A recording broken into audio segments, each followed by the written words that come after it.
We have another audience question. Beth Miller has a question for both candidates. Good evening. Perhaps the most important aspect of this election is the Supreme Court justice. What would you prioritize as the most important aspect of selecting a Supreme Court justice? We begin with your 2 minutes, Secretary Clinton. Thank you. Well, you're right. This is one of the most important issues in this election.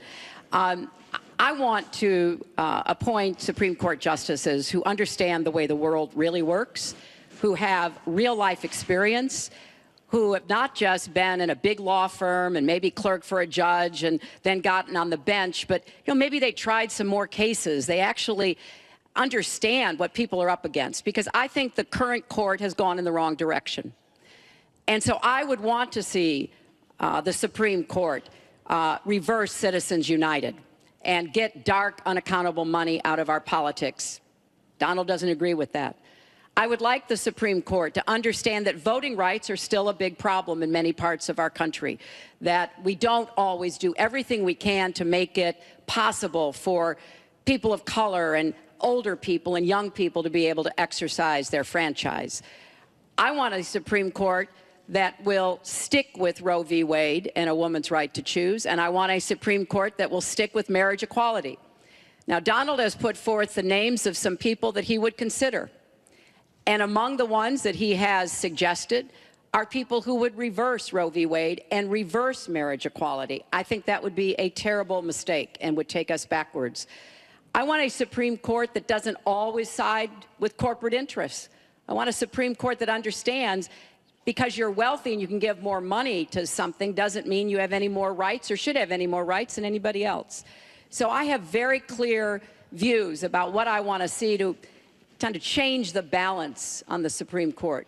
And I regret deeply that the Senate has not done its job, and they have not permitted a vote on the person that President Obama, a highly qualified person, they've not given him a vote to be able to have the full complement of 9 Supreme Court justices.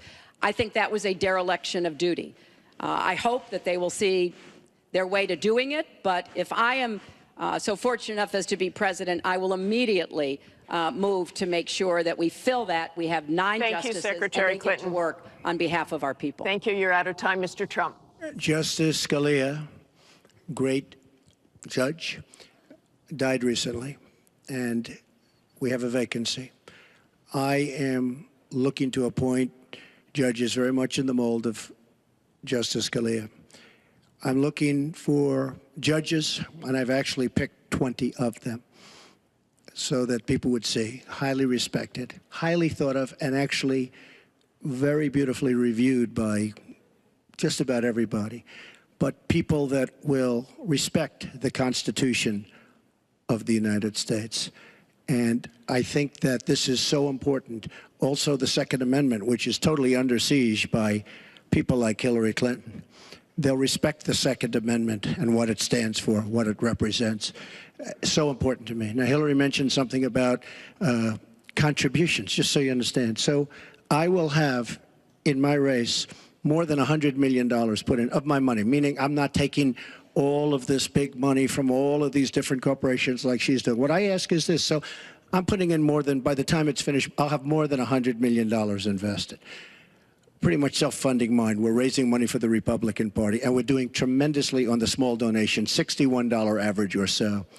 I asked Hillary, why doesn't she made $250 million by being in office? She used the power of her office to make a lot of money. Why isn't she funding, not for $100 million, but why don't you put 10 or 20 or 25 or $30 million into your own campaign? It's $30 million less for special interests that will tell you exactly what to do. And it would really, I think, be a nice sign to the American public. Why aren't you putting some money in? You have a lot of it. You've made a lot of it because of the fact that you've been in office. You made a lot of it while you were Secretary of State, actually. So why aren't you putting money into your own campaign? I'm just curious. Well, thank you very much. Thank you. We're going to get on to one more question. But the question was about the Supreme Court, and I just want to quickly say, very quickly, I respect the Second Amendment. But I believe there should be comprehensive background checks, and we should close the gun show loophole and close the online loophole. We have one more question, as many Mrs. lives Clinton. as we possibly can.